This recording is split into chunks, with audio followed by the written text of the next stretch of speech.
78세 김옥자 할머니의 집은 조용했습니다. 53년을 함께했던 남편 박만식 옹이 세상을 떠난 지 꼭 1년이 되던 해였습니다. 할머니는 올해 25세 만식 옹과 결혼했습니다. 길다면 길고 짧다면 짧은 세월 동안 그들은 서로의 전부였습니다. 할머니는 아침마다 만식 옹의 낡은 안락 의자를 물끄러미 바라보았습니다. 등받이에 걸쳐 있던 남편의 낡은 조끼를 꺼내 코에 대면 아직도 만식 옹이 즐겨 피우던 담배 냄새와 특유의 땀 냄새가 섞인 채취가 느껴지는 듯 했습니다. 영감. 당신 없으니 세상이 멈춘 것 같소. 당신이 늘 앉아 잔소리하던 그 소리라도 들었으면 좋겠구려. 내가 50년 넘게 당신 뒷바라지하며 살았는데 이제 와서 혼자 뭘 하란 말이요. 옥자 할머니와 만식옹은 가난한 시절 오직 성실함과 믿음 하나로 가정을 일궜습니다. 만식옹은 무뚝뚝했지만 정이 많았고 누구보다 가족을 위하는 사람이었습니다. 자식들은 모두 출가하여 제 몫을 하고 있었지만 할머니는 남편 없이는 하루도 온전치 못했습니다. 자식들이 성화였지만 할머니는 남편의 방을 쉽사리 정리하지 못했습니다. 그 안에는 만식옹과의 마지막 추억이 깃들어 있을 것만 같았습니다. 그러나 이제는 정말 보내줘야 할 때. 할머니는 깊은 숨을 내쉬고 만식옹이 평생 잠가두고 아무도 손대지 못하게 했던 낡은 참나무 서랍장 앞에 앉았습니다. 첫 번째, 두 번째 칸은 평범했습니다. 빛바랜 가족사진, 낡은 돋보기, 군복무 시절 사진이 전부였습니다. 할머니는 사진을 보며 젊은 날의 만식옹을 쓰다듬었습니다. 그런데 가장 깊숙한 잠겨있던 마지막 서랍이 문제였습니다. 할머니는 만식옹의 열쇠 꾸러미를 뒤져 서랍을 열었습니다. 삐걱 서랍이 열리고 안에서 옥자 할머니의 눈을 사로잡은 것은 두 가지 물건이었습니다. 첫째, 붉은색 놀이개 장식으로 묶여있는 낡고 빛바랜 수십 통의 편지 뭉치. 둘째, 꼬깃꼬깃한 은행 통장 한 권. 할머니는 손이 덜덜 떨려왔습니다. 편지 뭉치를 집어들자 가장 위에 있는 봉투에 낯선 여성의 이름이 적혀 있었습니다. 사랑하는 나의 은정에게. 그리고 옆에는 만식옹의 삐뚤빼뚤한 필체로 평생 잊지 못할 은정씨께 라는 문구가 선명했습니다. 옥자 할머니는 온몸에 피가 식는 듯한 충격을 받았습니다. 50년 넘게 해로한 남편이 다른 여성과 은밀한 관계를 유지해 왔다는 너무나 명백한 증거였습니다. 거짓말. 이건 거짓말이야. 우리 영감이, 평생 나만 바라봤던 우리 영감이 이럴 리 없어. 할머니는 편지를 읽을 용기가 나지 않았지만 떨리는 손으로 가장 윗장 편지를 펼쳤습니다. 은정 씨, 당신을 만난 후로 내 삶은 달라졌소. 비록 세상이 알 수 없는 우리의 인연이지만 나는 당신을 항상 마음속에 담고 있소. 주말에 당신이 있는 곳으로 달려갈 생각에 일주일 내내 가슴이 뛰었소. 할머니는 편지를 바닥에 내동댕이 쳤습니다. 그리고 분노에 떨며 낡은 통장을 확인했습니다.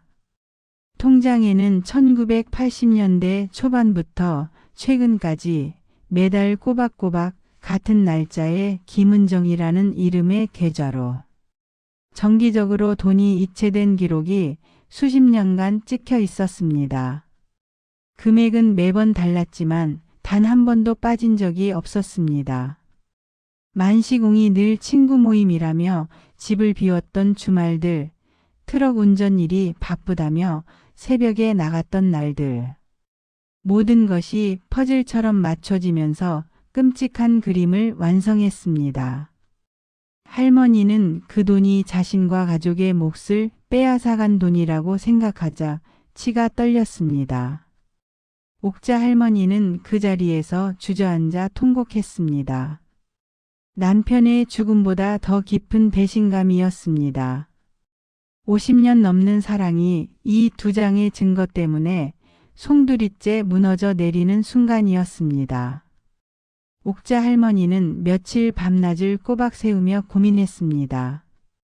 머릿속은 온통 혼란으로 가득 찼습니다. 50년 넘게 한 번도 의심해 본 적 없는 남편의 얼굴이 이제 와서 낯선 가면처럼 느껴졌습니다. 이 충격적인 사실을 자식들에게 알려야 할까? 자식들에게 아버지의 명예를 짓밟고 싶지는 않았습니다. 그렇다고 남은 생을 이 배신감 속에서 살 수는 없었습니다. 그래도 내가 이대로는 못 죽지. 내가 왜 이런 대접을 받아야 했는지 그 여자에게라도 물어봐야겠어. 내가 왜 50년 동안 속아 살았는지. 영감에게 마지막으로 따져 물을 방법을 찾아야 해. 할머니는 결국 진실을 직접 확인하기로 결심했습니다. 떨리는 손으로 편지 뭉치를 다시 집어들고 발신지 주소를 확인했습니다. 충청남도 부여군 부여읍 113리. 옥자 할머니가 평생 살던 도시와는 멀리 떨어진 낯선 시골이었습니다. 할머니는 허리춤에 비상금을 챙겼습니다. 낯선 길로 나서는 발걸음은 힘겨웠지만 50년 사랑의 진실을 알고 싶다는 간절함이 할머니를 지탱했습니다. 아침 일찍 집을 나섰지만 기차는 느리고 낯설었습니다. 기차에 앉아 창밖을 멍하니 바라보던 할머니는 만시공이 지난 행동들을 하나하나 떠올리며 되뇌었습니다. 1980년대 트럭 운전을 시작한 후부터 만시공은 주말에 종종 일이 바쁘다. 친구 모임이 있다며 집을 비웠습니다. 그때마다 할머니는 남편이 고생한다고 생각하며 따뜻한 국을 끓여보냈는데 그때 그이가 내 얼굴을 똑바로 못 쳐다봤던 건 죄책감 때문이었구나. 내가 끓여준 국을 먹으면서 그 여자를 생각했던 거였어. 아이고 만시가. 만시공은 늘 부부의 돈 관리에 철저했습니다. 용돈을 달라고 하면 꼼꼼하게 따졌는데 통장에 찍힌 그 정기적인 이체 기록은 만시공의 성격과 너무나도 달랐습니다. 마치 무슨 의무라도 되는 것처럼 한치의 오차도 없이 꼬박꼬박 돈을 보냈던 것입니다. 할머니는 그 돈이 자신과 자식들의 몫을 빼앗아간 돈이라고 생각하자 치가 떨려왔습니다. 오랜 시간이 걸려 할머니는 마침내 버스터미널에서 작은 택시를 잡아타고 편지 속 주소지에 도착했습니다. 그곳은 시골 마을 외곽의 한적한 곳이었습니다. 주소지에는 낡고 오래된 건물이 하나 서 있었습니다. 건물 입구에는 희망요양병원이라는 빛바랜 간판이 걸려 있었습니다. 옥자 할머니는 충격으로 멈춰 섰습니다. 요양병원? 그 여자가 아팠던 건가? 만시공은 아픈 그 여자를 돌보기 위해 주말마다 나갔던 거였어. 만약 그랬다면 남편의 행동은 더욱 잔인했습니다. 병든 은정을 지극정성으로 돌보면서 집에서는 착한 남편인 척. 자신을 속였다는 사실이 할머니의 분노를 극에 달하게 했습니다. 할머니는 솟구치는 울음을 참고 무거운 발걸음을 옮겨 요양병원 안으로 들어섰습니다. 병원 내부는 조용하고 낡았습니다. 안내 데스크에는 나이 지긋한 간호사 한 명이 앉아 있었습니다. 옥자 할머니는 손에 땀을 쥐고 편지 속 여성의 이름 김은정을 물었습니다. 저 혹시 김은정 님이라는 분을 찾아왔는데요. 간호사는 컴퓨터를 보더니 안타까운 표정을 지었습니다. 김은정 님이요? 아, 그분은 저희 병원에 오래 계셨지만 5년 전에 이미 돌아가셨습니다. 옥자 할머니는 그 자리에서 휘청거렸습니다. 진실을 파헤치기 위해 낯선 길을 달려왔는데 그녀는 이미 세상에 없었습니다. 남편도 없고 그녀도 없습니다. 옥자 할머니의 분노와 의문은 허공에서 맴돌았습니다. 그녀의 죽음으로 남편과의 관계도 끝이 났던 걸까? 결국 아무것도 알 수 없단 말인가? 나는 평생 이 배신감 속에서 살아야 한단 말인가? 할머니는 눈앞이 캄캄해졌습니다. 그때 간호사가 부드러운 목소리로 말을 이었습니다. 하지만 김은정님께는 손녀 한 분이 계셨어요. 할머니를 지극정성으로 간호하며 유일하게 곁을 지켰던 분이죠. 미나라고. 아마 지금은 근처 마을에서 작은 카페를 운영하고 있을 겁니다. 혹시 그분을 찾아가 보시겠어요? 옥자 할머니는 마지막 희망을 붙잡았습니다. 그래, 손녀딸. 그녀라면 만식옹과의 관계를 알고 있을지도 모릅니다. 할머니는 간호사에게서 미나의 연락처를 받아들고 떨리는 마음으로 병원을 나섰습니다. 카페로 향하는 할머니의 발걸음은 진실에 대한 두려움과 갈망으로 복잡하게 얽혀 있었습니다. 옥자 할머니는 간호사에게 들은 주소를 따라 좁은 시골길을 걸었습니다. 미나라는 이름의 젊은 손녀가 그 모든 비밀의 열쇠를 쥐고 있다는 생각에 가슴이 터질 듯 했습니다. 카페는 요양병원에서 그리 멀지 않은 곳에 있었습니다. 미나의 다락방이라는 소박한 간판이 걸린 작은 건물이었습니다. 할머니는 문을 열고 들어섰습니다. 내부는 따뜻하고 아늑했습니다. 20살 중반쯤으로 보이는 눈이 크고 착해 보이는 아가씨가 카운터에 서 있었습니다. 그녀가 바로 미나였습니다. 옥자 할머니는 차마 아무 말도 할 수 없었습니다. 배신감과 슬픔, 그리고 진실에 대한 두려움이 목을 막았습니다. 미나가 할머니를 발견하고 먼저 다가왔습니다. 손님 어서 오세요. 혹시 뭐 드릴까요? 할머니는 떨리는 손으로 가방에서 편지 뭉치를 꺼냈습니다. 그리고 미나가 가장 좋아하는 음료를 만들고 있는 순간 테이블 위에 편지를 내려놓았습니다. 아가씨, 이 편지에 적힌 김은정이라는 분이 혹시 아가씨의 할머니이신가요? 미나는 쟁반을 내려놓다가 편지 봉투에 쓰인 할머니의 이름과 만시공의 필체를 보고 순간 얼굴이 굳어졌습니다. 그리고는 눈물이 차오르는 듯한 표정이 되었습니다. 네, 저희 외할머니 맞습니다. 그런데 이 편지들은 어떻게 가지고 계신 건가요? 혹시 할머니와 아시는 사이셨어요? 옥자 할머니는 애써 감정을 억누르며 편지와 함께 발견했던 만시공의 이름이 적힌 낡은 통장을 내밀었습니다. 이걸 보십시오. 이 통장 명의자는 박만식입니다. 제 남편입니다. 그리고 이 통장에는 수십 년 동안 매달 당신의 할머니 이름으로 돈이 이체된 기록이 있습니다. 제 남편은 당신 할머니에게 매달 편지를 보내고 돈을 보냈습니다. 50년 넘게. 미나는 통장 기록을 확인하더니 눈물을 참지 못하고 테이블에 얼굴을 묻었습니다. 그녀의 어깨가 들썩였습니다. 할머니는 미나의 눈물 앞에서 잠시 당황했지만 이내 분노가 다시 치밀어 올랐습니다. 그래, 울어라. 내 남편의 사랑을 훔쳐간 죄를 조금이라도 씻는다면 울어야지. 하지만 나는 왜 울 수 없었을까? 내 눈물은 왜 이리도 말랐을까? 옥자 할머니는 차가운 목소리로 물었습니다. 아가씨, 당신의 할머니와 제 남편은 무슨 사이였습니까? 50년 동안 이렇게 몰래 편지와 돈을 주고받을 정도로 깊은 사이였습니까? 미나는 울음을 그치고 고개를 들었습니다. 눈물이 가득했지만 그 눈빛은 할머니의 예상을 뒤엎는 맑고 슬픈 빛을 담고 있었습니다. 할머님, 오해하고 계십니다.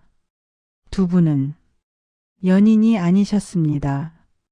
옥자 할머니는 미나의 말에 충격을 받았습니다. 연인이 아니라니? 편지의 내용과 통장 기록은 분명 그를 지목하고 있는데 할머니는 믿을 수 없다는 듯 다시 물었습니다. 연인이 아니라면 왜 제 남편이 수십 년 동안 당신의 할머니에게 비밀리에 돈을 보냈고 사랑한다는 말을 편지에 썼습니까? 당신이 무슨 말을 하든 내 눈에 보이는 증거가 이렇습니다. 미나는 눈물을 닦으며 차분하게 이야기를 시작했습니다. 그녀의 이야기는 만시궁이 지난 세월과 옥자, 할머니가 알지 못했던 김은정이라는 여인의 숭고한 삶을 담고 있었습니다. 저희 할머니는 선생님이셨습니다. 시골의 작은 학교에서 교편을 잡으셨죠. 당시 선생님이셨던 할머니의 눈에 띄었던 가장 똑똑했지만 가장 가난했던 학생이 있었다고 합니다. 그 학생은 돈이 없어 학업을 포기하려 했고 삶의 희망을 잃어가고 있었다고 합니다. 미나는 숨을 고르며 말을 이어갔습니다. 저희 할머니는 그 학생이 너무나 안타까웠습니다. 그래서 평생 모아둔 돈 전부와 당신이 가진 것을 아끼지 않고 그 학생에게 보냈다고 합니다. 그것도 익명으로 아무도 모르게. 당신의 미래를 포기하지 말라고 꿈을 펼치라고. 그 학생의 등록금, 생활비, 하숙비까지 모두 책임지셨다고 합니다. 옥자 할머니는 미나의 이야기에 머리가 멍해지는 것을 느꼈습니다. 가난했던 학생. 똑똑했지만 돈이 없어 꿈을 포기하려 했던 사람. 그 사람은 분명 만식옹이었습니다. 만식옹은 결혼 후에도 늘 가난했던 시절의 이야기를 자주 했었습니다. 그럼 당신 남편분은 그 은혜를 잊지 않았던 겁니다. 평생을 갚으려 했던 거예요. 미나는 눈물을 흘리며 말했습니다. 옥자 할머니는 자리에서 벌떡 일어났습니다. 손이 떨리고 심장이 미친 듯이 뛰었습니다. 통장의 정기 이체 기록은 불륜의 증거가 아닌 숭고한 은혜를 갚은 만시공의 약속이었습니다. 그리고 편지의 사랑은 연인이 아닌 인생을 구원해 준 은인에 대한 존경과 애정이었습니다. 할머니는 믿을 수 없었습니다. 오랫동안 품었던 분노와 배신감이 한순간에 산산조각 났습니다.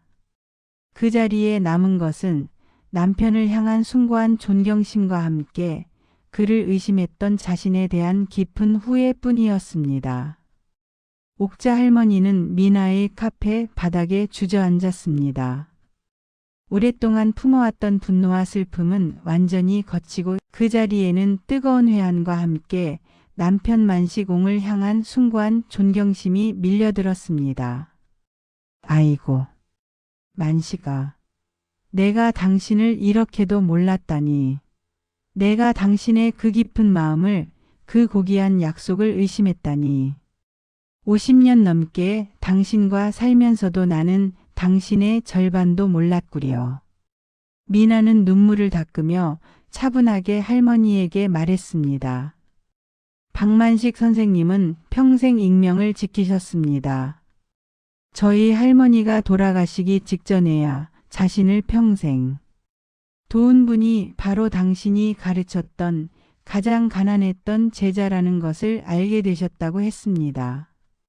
옥자 할머니는 만식옹이 주말마다 친구 모임이라며 집을 나섰던 시간들을 떠올렸습니다. 그는 친구를 만난 것이 아니라 은인이 입원한 요양병원 근처에서 홀로 시간을 보냈던 것일 겁니다. 어쩌면 멀리서나마 은인의 안부를 살피고 돌아왔을 겁니다. 미나는 조심스럽게 봉투 하나를 꺼내 옥자 할머니의 손에 쥐어주었습니다.